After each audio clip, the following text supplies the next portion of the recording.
kinahanglan na gyud nga ato na tay tinud-anay nga pagtuo mga igsoon. Ingon ang Lucas 1:37, ang imposible sa tao, posible sa Dios. Gibalik diha sa Lucas 18:27, si Jesus miingon ang imposible sa tao, posible sa Dios. Ingon ang Hebreo 11:6, ang kahulugan sa pagtuo mao nga may kisiguruhan kita sa mga butang nga atong gilauman nga dili makita. Sumao nang pagtuo. Muna kita nga mga Kristohanon, ingon dire ang 1 Peter verse 17 that the trial of your faith, meaning ako siya gibagbag mga igsoon, meaning kita nga mga Kristohanon nagi-trial nga maabot sa ato ang pagtuo. Di exempted. Bisan pag bishop ka, prophets ka, tanan. Kung unsay calling nimo sa Ginoo, why exempted? Ma-member man ka, why exempted sa trial mga igsoon? Agion kag temptation. Agion kag testing. No kaniya atong pagtuon gud testingan sa ni siya. Nay usay ang pagtesting sa Ginoo kanang nay mga activity wa kay kwarta unsa imong himuon. Nara kay desisyon. Pwede ka mo standby sa inyo ha, mato or mubaktas ka padung dito. Ingana ra, simple ra ang pagtesting sa Ginoo. Pagtesting sa ato ang faith. But through your decision, you will face your consequences mga igsoon, no? Like trials, tribulations, ug tanan nga mga pagsulay maabot sa imong kinabuhi. Nganong maabot man ni siya? Nganong prone man gyud ang mga Kristohanon ani mga pagsulay? Tungod kay ingon ang pulong sa atong buhay nga Dios, kontrata sa kalibutan. Ngano man kay nagpuyo sa kalibutan, ang nagtumala aning kalibutan na ang yawa. But God is under control mga igsoon. Mabitan ang gituluan ta diha sa Efeso nga kinahanglan atog yung kanunay ubanon. No, kinahanglan nga naagyod kanunay ang kani nga pagtuo nga pure nga pagtuo mga igsoon nga naman ang ipangita karon ingon pa sa Bisaya sa 1 Peter chapter 1 verse 7, ang tuyo niini mao ang pagsulay kung tinuod bagayod ang inyong pagtuo. So karon nga mga panahon na mga igsoon, way laing gipangita ang Ginoo ang imong tinuod nga pagtuo.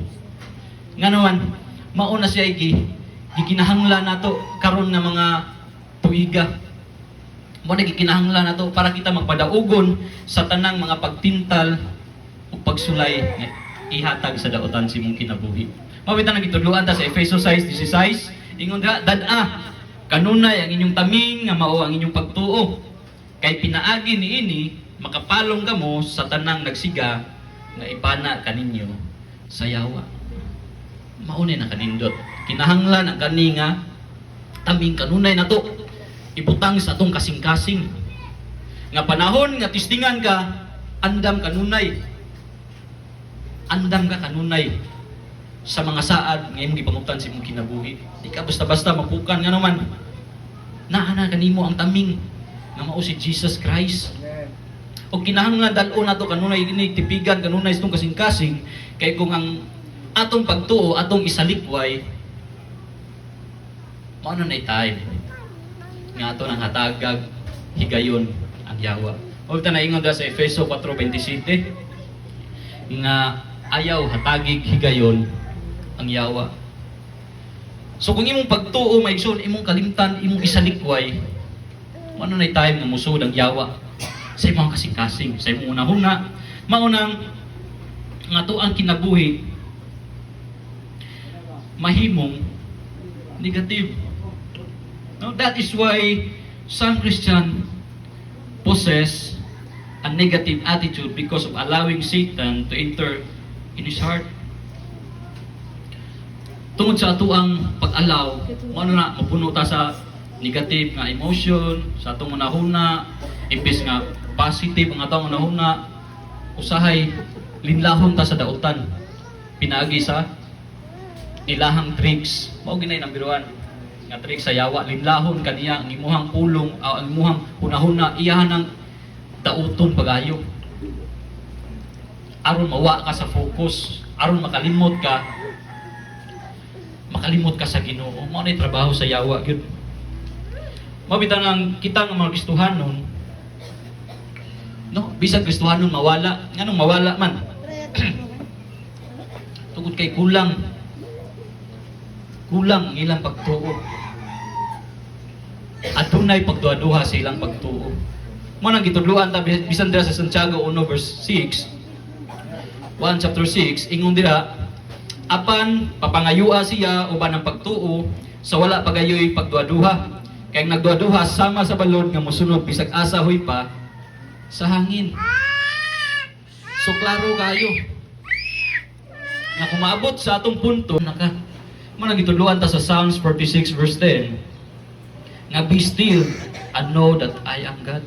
Nganong gusto ang Ginoo nga magpabilin tang kalmado? Kay mapuno na mo gud mo nahuna sa mga problema, puno na pud mo kasing-kasing. Usay din nata kadungog sa tingog sa Ginoo. Usay din nata kadungog sa leading sa Holy Spirit.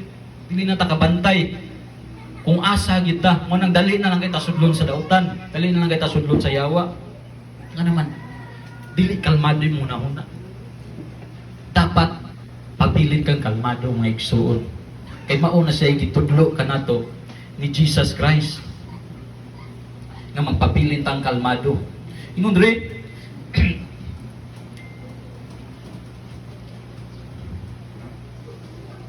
praise God. So magpabilin tang kalmado. Nga naman, kay mapuno tas problema atong nahuna manggod mabayrusa na. Nga naman, puno na tas kuan, ma-depress na ta. Manang we as a Christian, kinahanglan nga atong i-reprogram ang atong unahuna pinaagi sa pulong sa Ginoo. Nganong ato mang i-reprogram? Kay tungod sa mga ngilngig nga mga problema nga imuhang na-encounter sa kinabuhi, unya nakasulod pa gid si depression, si anxiety, si self-doubt, low self-esteem, dali na ka maglagot. Nga maglison na kag-enjoy sa imong kinabuhi, pero may nakang lonely o mahimo kang bitter. Mao nang musod sa imong una-una, mao nang lisod na kayo nimo musod ang pulong sa Ginoo, feel nimo lonely ka, feel nimo wala na magkuyog ang Ginoo, pero linlara na sa dautan may igsuon. Mao na nay nasod sa imong una-una nga nahimong virus. Kung sa laptop ang laptop kung mabirusan, himuon na i-reformat, i-reprogram. Ilista na siya program nga wala na virus. The same sa ato Kita nga mga Kristohanon, kung napuno na ta sa mga viruses ang atong unahuna, na toxic na bagay bisan atong kasing-kasing, we must reprogram our mind through the Word of God. Yun ang atong nang i-reprogram. Nga naman, lisod na mga kinahanglan nimong i-delete na, ilista nimong mga saad sa Ginoo. Like Philippians 4 verse 13. Ingon ra, I can do all things through Christ who gives me strength. I can do. So meaning gitudluan ta sa Ginoo nga walay dili mahimo sa Ginoo. Tanan kayang buhaton sa Ginoo. Muna kita gitudluan ta nga panahon nga tistingan ang atong pagtuo, kinahanglan di ta magluya-luya. Kinahanglan di na to, di ta ma-overwhelm sa problema, di ta mabungol. No? Makadungog ta sa leading sa Holy Spirit, makadungog ta sa Ginoo, atong ma-reprogram ang atong unahuna sa mga tamis nga saad sa Ginoo sa atong kinabuhi. Saan man nato maghimo? Kinahanglan magampo kita. Nga naman, we must pray to the Lord na hatagan kaniya og attitude, positive na character. Nga tanan nga mga problema musud tong kinabuhi, wala tay lain duulan kundi si Jesus Christ lamang. Nga naman, wala lain makahatag sa atong mga gikinahanglan kundi si Jesus Christ lamang mga igsoon. Ug usa ni ka pamatuod tungod kay kitang tanan giagi kitag pagsulay sa atong buhi nga Dios. Amen. Kani nga mga pagsulay mao ni usa sa nakapaluya sa uban. Pero ang tinuod, usa ka nakapamagi sa Ginoo. Proseso para ikaw mutubok mga igsoon. Mabita lang gitudluan ta. Nga naman, ang po aron hatagan ka sa Ginoo, mabita lang gingon sa Mateo 21-22, kung mutuo ka mo, madawat ninyo ang bisan unsa pinaagi sa mga pag-ampo. Kung mutuo, madawat ang inyong ipangayo pinaagi sa mga pag-ampo. Sumanay na kanindot. Ipakita dira kung unsa kabililhon ang inyong pagtuo. Unsa kabililhon ang pagtuo sa tao. Unsa kabililhon ang imong bisag gamay nga pagtuo, basta pure nga pagtuo, effective kina sa mata sa Ginoo, kay mutanan sa Ginoo. So mabilang na ingon dira, being much more precious than of gold that perisheth. So nga ang pagtuo, pililhon kay sa mata sa Ginoo. Sa akong ingon, pililhon kay sa mata sa Ginoo. Kay ingon ang pulong sa tumbuhi nga Dios diha sa Hebreo 11 verse 6, nga walay laing makapahimot sa Dios kung dili pinaagi sa pagtuo. Kay ang tanang moduol sa Dios, kinahanglan mo tuo nga adunay Dios ug pagagantihan niya ang moduol kaniya. But without faith, wa kay pagtuo sa Ginoo, di ka gantihan. Wa kay madawat, ano man wa kay pagtuo. But kung na kay pagtuo sa Ginoo, madawat mo ang inyong planayo pinagi sa mga pag-ampo. Mo nang gitudloan ta, i-emphasize pag-ayo sa Ginoo diri kung unsa kabililhon ang pagtuo sa usa ka Kristohanon. Mo bitan ang ingon ang 2 Peter verse 1. Ingon diri gikan ni Simon Pedro nga sulugoon ug apostol ni Hesukristo, alang kanila nga nakadawat sa pagtuo nga sama kabililhon sa among pagtuo pinaagi sa pagkamatarong sa atong Dios ug manluluwas nga si Hesukristo. So klaro kayo nga walay laing nakahatag kanato aning bililhon nga pagtuo kung dili katurang nahimo ni Jesus Christ dito sa krus sa Kalbaryo. Nga dito na fix sa natong mata, dito na fix sa natong kasing-kasing sa gibuhat ni Jesus Christ dito sa krus sa Kalbaryo mga igsoon. Mao nang kita nga mga Kristohanong gituluan ta that we must fix our eyes to Jesus, because Jesus is the author and finisher of our faith. Muna mga igsuon, timan-an nato nga kining mga panahon na dili ta basta-basta mo conclude sa tong huna-huna nga naman gituluan na tadaan nga tong pagtuo gitistingan ang atong pagtuo, timan-an na to. Tingon ang 1 John 5 verse 4 to 5. Kaya ang tanang anak sa Dios makabuntog sa kalibutan o gidaog nato ang kalibutan pinaagi sa atong pagtuo. Moray makabuntog sa kalibutan ang nagtuo nga si Jesus mao ang anak sa Dios. So kita nga mga anak sa Dios na anay authority nga makalikay ta sa mga kalisdanan ani kalibutana nga naman saad sa Ginoo. Nakita ng mga anak sa Diyos, makabuntog ta niini. Mabita nang gingon sa gipadayag 3:10 nga kung ikaw magpailog, ingon ang Ginoo kay gituman mo na akong sugong nga magpailog ka, ilikay ko ikaw sa tanang katalagman nga mohampak sa kalibutan nga wala mo isayri. Kung magpailog ka, maorasan na kung magpailog ka. Wa kay pailog, matistingan gananin mo tanang mga problema nga moigo sa kalibutan mga igsoon. Muna kita ng mga anak sa Diyos, gi-remind ta pag-ayo sa sulat ni Pedro nga kini atong pagtuo gisulayan lamang nga naman kay pililhon kayo ang atong pagtuo diha sa mata sa Ginoo, mas pililhon pa sa bulawan mga igsoon. But nga nung bulawan man ang gisulti diri, ingon diri, though it be tried with fire. So klaro kayo, kita nga mga Kristohanon kinahanglan ta aduna tay malahutayon nga pagtuo. Kaya wa tay malahutayon nga pagtuo, di kita makalahutay panahon sa mga kalisod. But ingon diri, though it be tried with fire, ang bulawan mga igsoon, testingan gina siya sa goldsmith.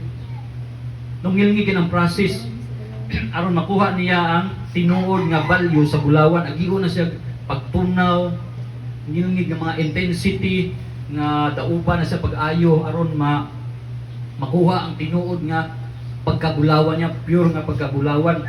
Lanayon na siya, daghang mga proseso, i-refine, i-separate ang mga dili, walay labot, butang nga chemical aron matunaw ang mga walay labot. O ginikahuman na niya, nahimo na siyang pure, i-mold na siya sa goldsmith, himuko na siya sa nakadesignate sa iyahang himong isang kwintas, singsing, arios, inana pagbuhat, inana pagsala ang bulawan. The same sa tuwa, agiun tag pagsulay sama sa bulawan. Amen. Agiun tag ngilngig nga mga pagsulay, ngilngig nga mga balatian, ngilngig nga mga kalisod sud sa panimalay, ngilngig nga mga panag-away. Nganuman agiun ka na tungod kay ikaw kitawag ka sa Ginoo, giprocess ka sa Ginoo, agiun kag taghag pagsulay depende sa imong katawagan. Kung unsay katawagan sa Ginoo sa imong kinabuhi, inana sad kabug-at ang mga pagsulay nga imong madawat. So kung gitawag ka sa Ginoo sa inani nga katawagan, himo kanyang apostle, teacher, or member ba, depende na diya ang trial nga imong madawat. Nga naman, depende mo guna sa imong calling sa Ginoo. Kung gitawag ka sa Ginoo sa mga dagko nga mga butang, dawatan na lang ang mga ngilngig nga mga kalisdanan, ngilngig nga mga encounter nga mga trials, tribulation, mga kagulanan, imuhang kinabuhi, ngilngig nga mga pagbaybiyay nga maabot sa imong kinabuhi, ngilngig nga mga kasinatian ang imuhang matagamtaman, ngilngig nga mga kasakit. Nga naman, diha magyud ka i-process pagay sa Ginoo. Ang bulawan agiong ngilngig kayo na kayo, ikaw agion sa ngilngig kayo ng mga pagsulay aron ma-build mga tagak ang katubway mga gamit, mga bati nga karakter sa imong kinabuhi. Amen. Sama sa bulawan, balikon, ini-process ang tagtangon ko mga way gamit. Ikaw ini-process nimo, iniigo nimo sa mga pagsulay ang tangon sa Ginoo, ang mga way gamit diha kanimo. Ang imuhang pride, Amen. imuhang ang tanan, lust of the flesh, Amen. tanan kung unsay naa kanimo nga bati sa mata sa Ginoo, tango na niya. Amen. Iyan ang i-separate sa imuha. Nganuman, anong gusto kang i-separate sa Ginoo tungod kay nakay akong calling. Yes. Kitang tanan gitawag sa Ginoo. Manog na mga pagsulay, ikalipay mo na gingon sa Santiago. Amen. Ikalipay kini. Ano ban? Ingon ang 1 Pedro 1:6, kana ng mga pagsulay madawat ang imo sa mubo ng mga panahon. Hindi Yes. siya ingon nga ngunit nga hangtod sa imong kamatayon ang mga pagsulay, mubong panahon na ng mga igsuon. Hangtod nga matangtang to ang mga karakter nga nani mo, nga mga bati nga karakter, mga bati nga mga pangunahon na ilista na sa Ginoo, agio nagkalayo sa Ginoo, agio nagtesting sa Ginoo aron unsay marilis ang anointing sa Ginoo, ang glory sa Ginoo. Mo reflect na diha, mo gawas na diha ang bunga sa balaang espiritu. Kamoy giingon sa Galacia 22:23. Fruit of the Holy Spirit, manggawas na siya. Sa una imbis tagsa mamili ra kag imong higugmaon, mahigugmaon na ka. Mubuo na imong kalipay, na taas na kay kag kalipay, na kay kalinaw, taas na kag pailob, di na ka basta-basta madutlan nga naman. Kuha na ka kaning immune na ka sa mga pag-BBI, immune na ka. Immune na imong kasing-kasing sa mga bati nga mga imong madunggan na nakay kaluoy kaayo pagka matinud-anon, pagka mapausanon, pagka mapinugnanon sa kaugalingon, kini mga butanga wala may supa. Aduna na kay control sa imong kinabuhi nga naman tungod sa mga pagsulay nga nagkuso-kuso sa imuha na immune ka. Ug tungod sa imong pagka-immune, napungol na ka ug napatay na ka diha sa imuhang flesh nga mga reaction sa imong kinabuhi. Nga naman, ano agion ta na? Tungod kay gi-prepare mo ka sa Ginoo. Kitang tanang gi-prepare ta sa Ginoo. Sa unsa? Sa mga dagkong butang. Once kita nga mga Kristohanon, once kita nga magitawag sa Ginoo, once nahashasa na ta sa mga negative, bad character nato, ara na ta sugtag mold sa Ginoo. Ibutang ka sa Ginoo, i-mold ka sa Ginoo sa naka-designate nimo nga calling. Kung asa ka gibutang sa Ginoo, adto kanya hulmaon pag-ayo. Murang kung muagi ka ani nga mga pressure sa pagpangalagad sa Ginoo, kinahanglan mulahutay lang gyud ka maigsoon. Kay wa kay pagtuo sa pagwa kay paglahutay. Mas ngingibay mo ma-encounteran. Pasulon pa nimo ang Ginoo kung di ka mulahutay. Pero kung mulahutay ka, ingon bitaw ang storya, after the storm there is rainbow. So kani, after sa mga pressure sa imong kinabuhi, makita nimo kung unsa day kadako ang i-prepare sa Ginoo sa imong kinabuhi. Kinahanglan lang nga makalahutay ka, makalahutay mo pagtuo, kinahanglan mo i-fix ang imong mata dito ra gyud sa mga saad sa Ginoo mga igsoon. Kaya imong mata naka paspas ka na mag tanaw sa kilid, dugay kay ka magsikag balik-balik. Wa kay focus. Magsilang kag balik-balik mga igsoon. Mabitang gitudluan ta sa Hebreo 10:23. Ingon ang Hebreo 10:23 nga magpabilin kitang malig-on sa paglaom nga atong gihugtan kay makasalig man kita sa Dios nga tumanon gayud niya ang iyang mga saad. So kinahanglan na gid magpabilin ta sa atong buhi nga Dios. Nga naman ang Ginoo di pakakon. Ang Ginoo matinud-anon. Ang Ginoo andam nga masuporta kanimo. Labi na gitawag ka sa Ginoo, andam siyang makitang bayayong sa iyo. Andam kanyang sakwangon. Andam ang Ginoo magpabantay mga liwan ka mangyang para sa imong kinabuhi. Muna gingon sa Psalm 91. O itong gingon at sa Psalm 91 verse 1 to 2. Gingon na sa 1 to 16. Ngilingig ang panalipod niya sa Ginoo. Kung magpabilin ka siyang presensya. Kung mudangog ka niya. Kaya di ka mudangog ka niya, di ka magpabilin ka niya, wa kay pagtuo, wa kay proteksyon sa Ginoo ng igso. Mabitaw ng gatong basahon ng ang 1 Peter 7, there is a pinakalas, ingon siya, might be found unto praise and honor and glory at the appearing of Jesus Christ. So klaro kaayo, kini nga mensahe usa ka preparation nga gihatag sa Ginoo sa matag usa kanato. Nga dapat kita nga mga Kristohanon kanunay tang andam nga naman gisgutan na diri ang second coming. Second coming sa Ginoo, no? Might be found unto praise and honor and glory at the appearing of Jesus Christ. Ano nang giagi tag paghasag-hasag ni pag-ayo. Nga naman hapit na mubalik ang Ginoo. Gusto ang Ginoo nga ibalik niya, preparado ka. Preparado ka nga mo praise, mo honor, and glorify sa Ginoo. Hallelujah. Nga naman kay di ka preparado, masayang ang imong gihaguan. Masayang ang imong pagpangalagad sa Ginoo. Mahitabo ra ni kung di ka mo give up ang igsoon. Di ka mo give up sa pagpangalagad sa Ginoo, makalahutay ka ang imong pagtuo diha kay Kristo.